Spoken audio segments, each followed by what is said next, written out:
મારો દીકરો મોન્ટુ ગાયબ થઈ ગયો. અરે, મેં તો શેરસિંગે કીધું એવું જ કર્યું હતું. તો મારો દીકરો ગાયબ કઈ રીતે થઈ ગયો? ગ્રીનલેન્ડ જંગલમાં આજે બધા ડરેલા છે.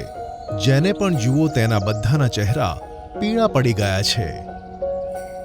છેલ્લા કેટલાય દિવસોથી અહીંયાના જાનવર, પશુ પક્ષી આપમેળે ગાયબ થઈ રહ્યા છે.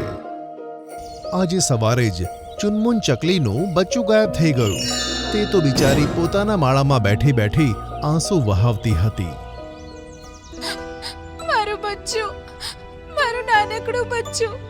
આજે સવારે હું એને એકદમ ઠીકઠાક મૂકીને દાણા લાવવા ગઈ હતી, પણ સાંજે જ્યારે આવી તો એ માળામાં નહોતું. ક્યાં ગયું મારું બચ્ચું? હજી તો એને પાંખો પણ નથી આવી.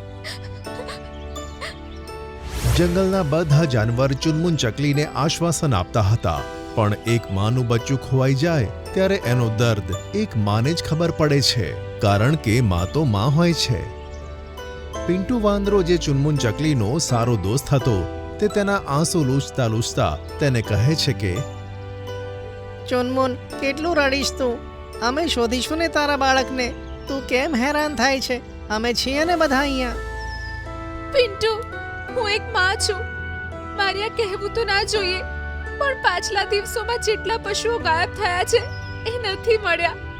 આપણે એમને કેટલા શોધ્યા, પણ એ નથી મળ્યા. આમ કહીને ચુનમુન ફરીથી રડવા લાગી. લકી હાથી હોય કે ટિંકુ સારસ, ભેંચું ગધેડો હોય કે ચેતક ઘોડો, બધાની આંખોમાં આંસુ હતા. હજુ ગયા અઠવાડિયે તો બધાએ ચુનમુનના બચ્ચાનો બર્થડે ઉજવ્યો હતો. કેટલા ખુશ હતા બધા.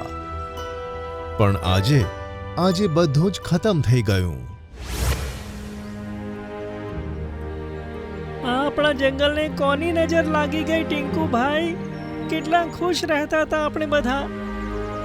શું કહું ઢેચુભાઈ, મને તો બહુ ચિંતા થાય છે આપણા આ જંગલની અને અહીંયા રહેતા આપણા મિત્રોની. જો બધા આમ જ એક એક કરીને ગાયબ થતા રહેશે તો આ જંગલ એક દિવસ સુનસાન થઈ જશે. આમ કહેતા કહેતા ટિંકુ સારસ રડવા જેવો થઈ ગયો. બીજા દિવસની શરૂઆત ફરીથી લકી હાથીના ઘરની બહાર રડવાથી થઈ. તેનું બચ્ચું ડબ્બુ પણ ગાયબ થઈ ગયું હતું. ડબ્બુ, મારું બચ્ચું ડબ્બુ. અરે, મારું બચ્ચું ક્યાં જતું રહ્યું રે? ક્યાં જતું રહ્યું? આ શું થઈ ગયું અહીંયા? આ શું થઈ ગયું? કેવી રીતે આ સંકટમાંથી મુક્તિ મળશે ખબર નથી પડતી. જંગલના બધા જાનવરોની મીટિંગ થઈ. જંગલનો રાજા શેરસિંહ પણ આ ઘટનાથી ખૂબ જ દુઃખી અને પરેશાન હતો. તે પણ ઈચ્છતો હતો કે ડ્રીમલેન્ડ જંગલને આ આફતથી મુક્તિ મળે, પણ તેની સમજમાં કશું જ નહોતું આવતું. તે કરે તો શું કરે? આખરે તેણે એક નિર્ણય લીધો. મારા પ્યારા મિત્રો, આપણે એક મોટી મુસીબતમાં ફસાઈ ગયા છીએ. આપણો દુશ્મન, આમ કહીએ કે આપણા જાનવરોને ગાયબ કરનાર કોણ છે, ક્યાંનો છે? તે આમ કેમ કરે છે આપણને ખબર નથી. હવે જ્યારે આપણી પાસે તેનો કોઈ અતોપતો નથી, આપણે મુકાબલો કરીએ તો પણ કેવી રીતે? તો અમે શું કરીએ શેરસિંહ? આ રીતે તો આપણું જંગલ ખાલી થઈ જશે. ડ્રીમલેન્ડ જંગલને આપણે કેટલા પ્રેમથી વસાવ્યું છે, તેને આ રીતે ઉજળતા અમે નથી જોઈ શકતા. આમ કહીને લકી હાથી ફરીથી કૂટી કૂટીને રડવા લાગ્યો. લકી ભાઈ, ધીરજ રાખો, ધીરજ રાખો. તે દિવસે શેરસિંહે જંગલના જાનવરો માટે એક નિયમ બનાવ્યો, જેથી આ અનહોનીથી બચી શકાય. ડ્રીમલેન્ડ જંગલના મિત્રો, તમને બધાને મારી એક પ્રાર્થના છે કે જ્યાં સુધી આપણે આ સંકટમાંથી નીકળવાનો ઉપાય ન શોધીએ ત્યાં સુધી બધા મોટા ભાગે ઘરમાં રહે. હું જાણું છું કે ખાવા પીવાની વસ્તુઓ માટે તમારે બહાર નીકળવું જ પડશે, અને જો એમ હોય તો ગ્રુપમાં નીકળો, કોઈની સાથે જાઓ. ક્યારે પણ એકલા બહાર ના નીકળો કે ઘરમાં કોઈને એકલા ન છોડો. શેરસિંહના નિર્ણયથી મોટા ભાગના લોકો ખુશ ન હતા, પણ તેમની પાસે બીજો કોઈ ઉપાય ન હતો. તેમને શેરસિંહની વાત માનવી પડી. તે દિવસ પછી આખું જંગલ જાનવરોના હોવા છતાં પણ ખાલી ખાલી લાગતું. ન તો કોઈ બહાર રમવા આવતું કે ન તો ફરવા. જરૂર હોય ત્યારે જાનવરો નીકળતા જરૂર, પણ ગ્રુપમાં. એક દિવસની વાત છે. રાતનો સમય હતો. મોન્ટુ હરણ ઘરમાં સૂતું હતું. ત્યાં જ કોઈએ ઘરનો દરવાજો ખખડાવ્યો. મોન્ટુ, મોન્ટુ, અરે બેટા મોન્ટુ, દરવાજો ખોલ બેટા. મોન્ટુ હરણને પહેલા એવું લાગ્યું કે આ બધું તે સપનું જોઈ રહ્યો છે, પણ જ્યારે તેની આંખ ખુલી તો તેને માનો અવાજ સંભળાયો. અરે આ તો મમ્મીનો અવાજ છે, પણ મમ્મી ક્યારે બહાર ગઈ? મોન્ટુને ખબર નહોતી પડી રહી કે તેની મમ્મી બહાર ક્યારે ગઈ. તેને બીક તો લાગી. તેમ છતાં પણ તે ઊભો થઈ દરવાજા પાસે ગયો અને અંદરથી જ પૂછ્યું કે મમ્મી તું બહાર ક્યારે ગઈ? અરે બેટા, કેટલા દિવસથી હું ઘરે જ હતી. સવારના ખાવા માટે કંઈ નહોતું એટલે હું બહાર આવી. બેટા જલ્દીથી દરવાજો ખોલ, ક્યાંક એવું ના થાય કે હું પણ ગાયબ થઈ જાઉં. માની આ વાત સાંભળતા જ મોન્ટુએ ઝડપથી દરવાજો ખોલી દીધો. બહાર તેની માં જ હતી. જલ્દીથી દરવાજો બંધ કરી દે બેટા. મોન્ટુએ દરવાજો બંધ કર્યો. બીજા દિવસે સવારે ફરીથી કોઈના રડવાનો અવાજ આવ્યો. આ અવાજ મોન્ટુની મમ્મીનો જ હતો. મારો દીકરો મોન્ટુ, મારો દીકરો મોન્ટુ ગાયબ થઈ ગયો. અરે મેં તો શેરસિંગે કીધું એવું જ કર્યું હતું, તો મારો દીકરો ગાયબ કઈ રીતે થઈ ગયો? આ ઘટનાના 2 દિવસ પછી હની ગેંડો પણ ગાયબ થઈ ગયો. એકવાર ફરી શેરસિંહે બધા જાનવરોને બોલાવ્યા. શેરસિંહે જે ઉપાય બતાવ્યો હતો તેમ છતાં પણ જાનવરો ગાયબ થતા જતા હતા. આ ખૂબ જ ચિંતાની વાત હતી. શેરસિંહ ડ્રીમલેન્ડના જાનવરોને શું કહે તેને કશી જ ખબર પડી રહી ન હતી. અને એટલામાં જ ત્યાં ભાગતો ભાગતો કાળો હંસ આવ્યો અને તેણે જે બતાવ્યું તે સાંભળીને બધા તો ચોંકી જ ગયા. શેરસિંહ, મને ખબર પડી ગઈ છે. મને ખબર પડી ગઈ છે કે આખરે જંગલના જાનવરો ક્યાં જાય છે અને કોણ તેને ગાયબ કરે છે. કાળો હંસ એક જાદુગર હતો, પણ ક્યારેય તે પોતાની જાદુઈ શક્તિનો ખોટો ઉપયોગ નહોતો કરતો. તે તો પોતાના જાદુથી જાનવરોની મદદ કરતો હતો. પણ 2 દિવસ પહેલાની વાત છે. કાળો હંસ પોતાની જાદુઈ ચોપડી શોધતો હતો, પણ તેને તે ન મળી. આખરે મારી જાદુની ચોપડી ગઈ ક્યાં? મેં તો અહીંયા જ રાખી હતી. કાળા હંસે પોતાની જાદુઈ ચોપડી શોધવાનો ખૂબ પ્રયત્ન કર્યો, પણ તેને તે ન મળી. તેથી તે ખૂબ જ હેરાન થઈ ગયો.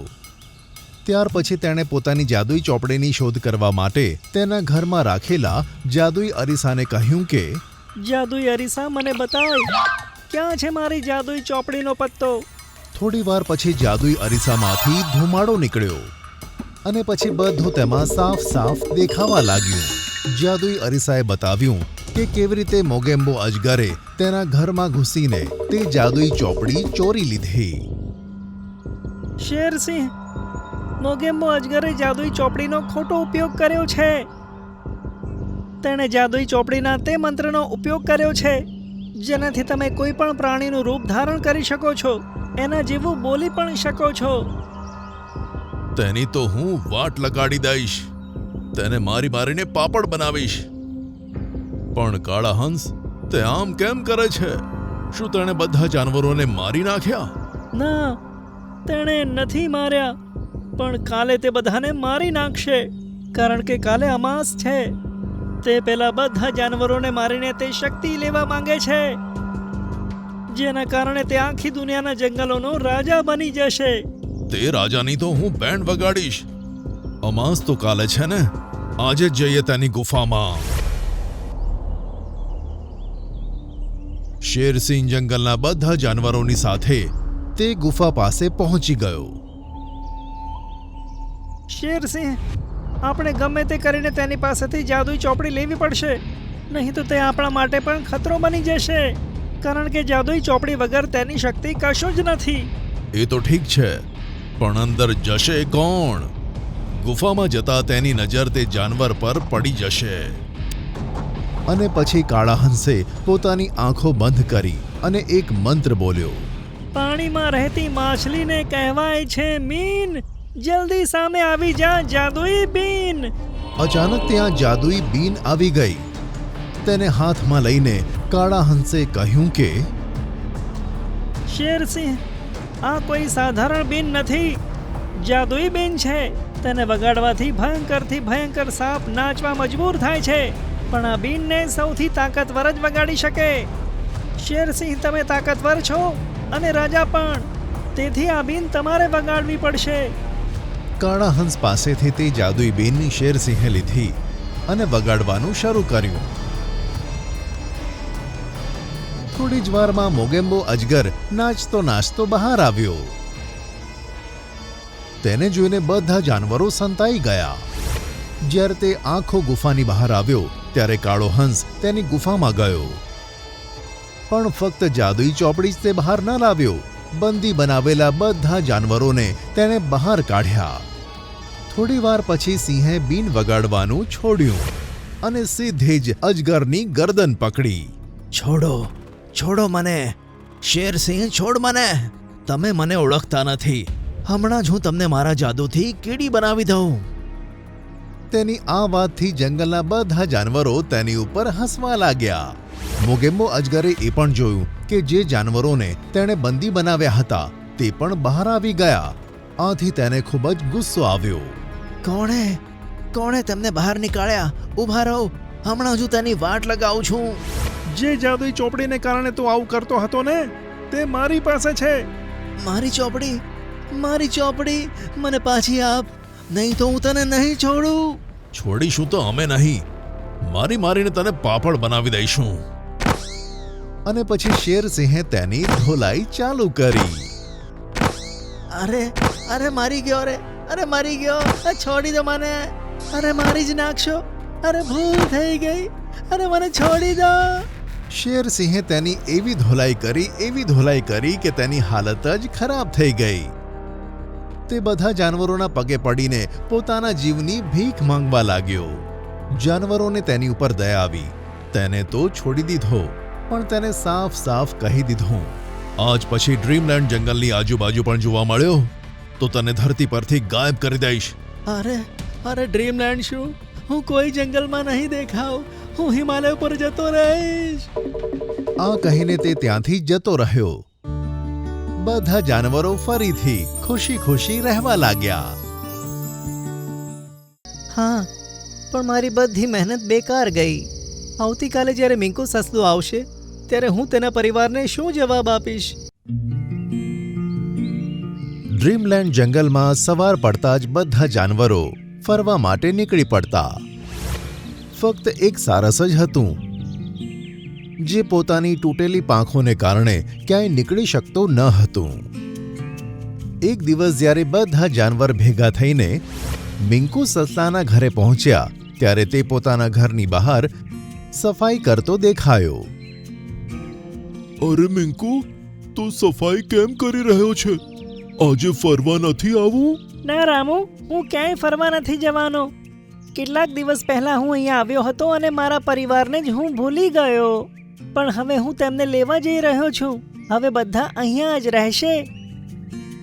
તેથી હું ઈચ્છું છું કે તેમના આવતા પહેલા જ હું ખાવા પીવાને સફાઈની વ્યવસ્થા કરું. તો તું જમીનની સફાઈ તેમના માટે કરે છે? હા, હું જમીનની સફાઈ કરીને અહીંયા ગાજરોની ખેતી કરીશ, જેથી મારા પરિવારને ખાવા માટે કોઈ જ કમી નહીં રહે. આ તો ખૂબ સારી વાત છે.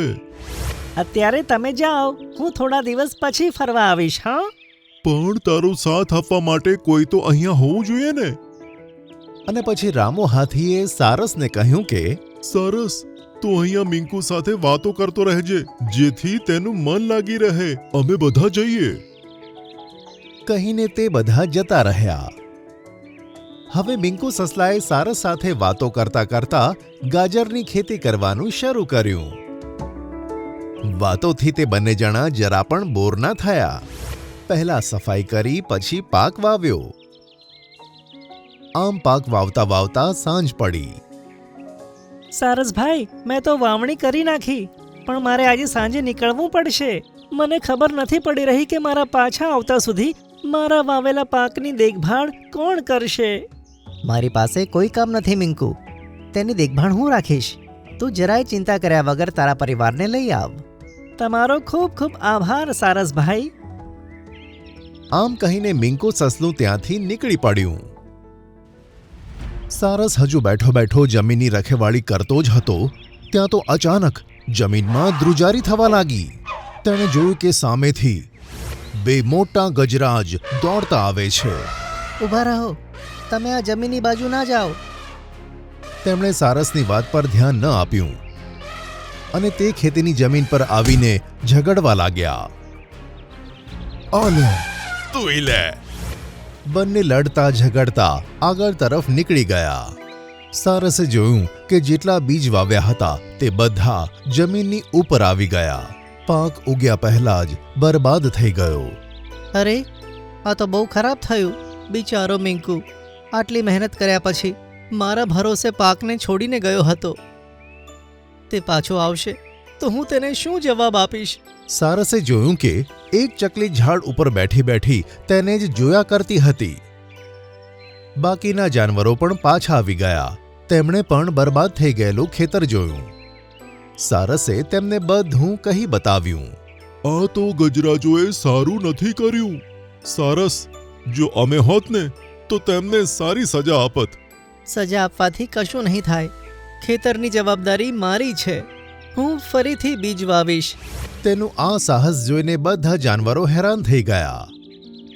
પછીની સવારે સારસ સૌથી પહેલા મિંકુના દર પાસે ગયો. ત્યાં તેણે જોયું કે બીજ સારી માત્રામાં પડેલા છે.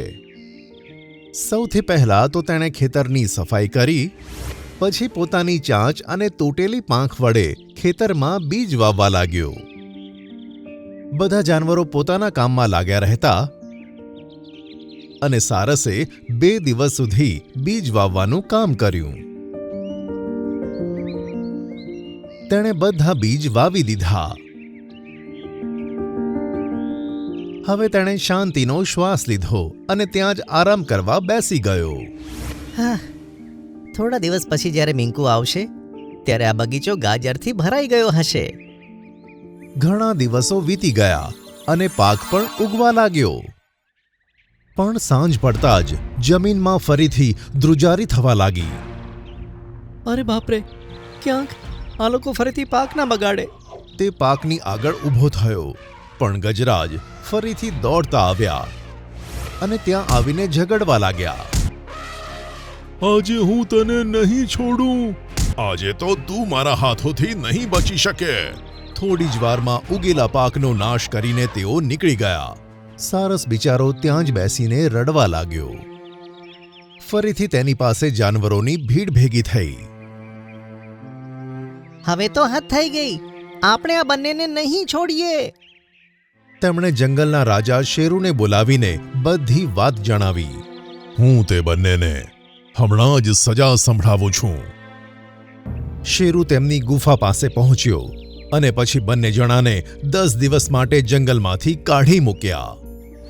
પણ સારસની મુશ્કેલી દૂર નહોતી થઈ. સવારે મિંકુ આવવાનો હતો. તે એ જ વિચારતો હતો કે તે મિંકુને શું જવાબ આપશે. રાત પડતા જ બધા સૂઈ ગયા પણ સારસને ઊંઘ નહોતી આવતી. તે જમીન પાસે બેઠો બેઠો વિચાર કરતો હતો. ત્યાં જ તેણે જોયું કે જે ચકલી આટલા દિવસોથી ઝાડ પર બેઠી બેઠી તેને જોઈ રહી હતી તે નીચે આવી અને બોલી કે, પ્યારી ચકલી, કેમ છે તું? હું ઠીક છું સારસ, તું કેમ છે? અરે, તું બોલી શકે છે તો આટલા દિવસોથી મારી સાથે વાત કેમ ના કરી? હું આ જંગલથી નથી સારસ, હું જાદુઈ પહાડથી છું. ઘણા દિવસોથી મારી તારા ઉપર નજર હતી. તારી મહેનત, તારું હૃદય અને તારી દયાળુતાને જોઈ રહી હતી. એક પાંખથી અપંગ હોવા છતાં પણ તે જે સેવા કરવાના પ્રયત્નો કર્યા છે તે બીજું કોઈ ના કરી શકે. હા, પણ મારી બધી મહેનત બેકાર ગઈ. આવતીકાલે જ્યારે મિંકુ સસલું આવશે ત્યારે હું તેના પરિવારને શું જવાબ આપીશ? તે કદાચ ધ્યાનથી સાંભળ્યું નહીં. હું જાદુઈ પહાડથી છું. આમ કહીને તે ચકલી જમીનની આજુબાજુ ચક્કર મારવા લાગી. 3 ચક્કર માર્યા પછી કંઈક એવું થયું કે સારસે તેની કલ્પના જ નહોતી કરી.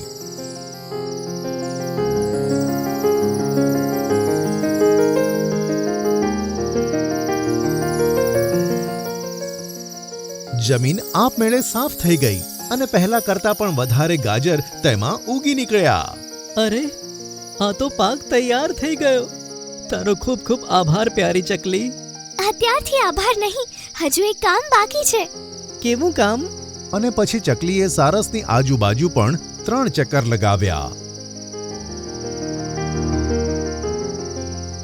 અને પછી આકાશમાં ઉડી ગઈ. આ કયા કામ વિશે વાત કરતી હતી? સારસે ધ્યાન આપ્યું તો તેની પાંખ સાજી થઈ ગઈ હતી. તેણે પાંખો હલાવી તો તે આકાશમાં ઉડવા લાગ્યો. અરે વાહ, હું પણ ઉડી શકું છું. તેની ખુશીનો પાર ન રહ્યો. પછીની સવારે જ્યારે મિંકુ સસલું પોતાના પરિવાર સાથે ત્યાં પહોંચ્યું તો તેની સાથે સાથે બીજા જાનવરો પણ ત્યાં પહોંચી ગયા. પણ જ્યારે બધાએ જોયું કે જમીન એકદમ હરીભરી છે અને સારસ પણ હવે એકદમ ઠીક છે તો બધા હેરાન થઈ ગયા. પછી સારસે તેમને બધું કહી દીધું અને બધા જાનવર ખુશ થઈ ગયા. મારા ભાઈ સારસ, તે મારા પરિવાર માટે જેટલી તકલીફો સહન કરી તેનો ઉપકાર હું ક્યારેય નહીં ભૂલું. એ તો મારી ફરજ હતી ભાઈ. તારી આ જમીનને લીધે જ મારી પાંખ સરખી થઈ છે. હવે હું ઉડી શકું છું. કહીને તેણે પોતાની બંને પાંખો ફફડાવી. આ જોઈને બધા જાનવરો ખુશીથી નાચી ઉઠ્યા. જે લોકો બીજાનું ભલું વિચારે છે તેમની સાથે ક્યારેય ખોટું નથી થતું.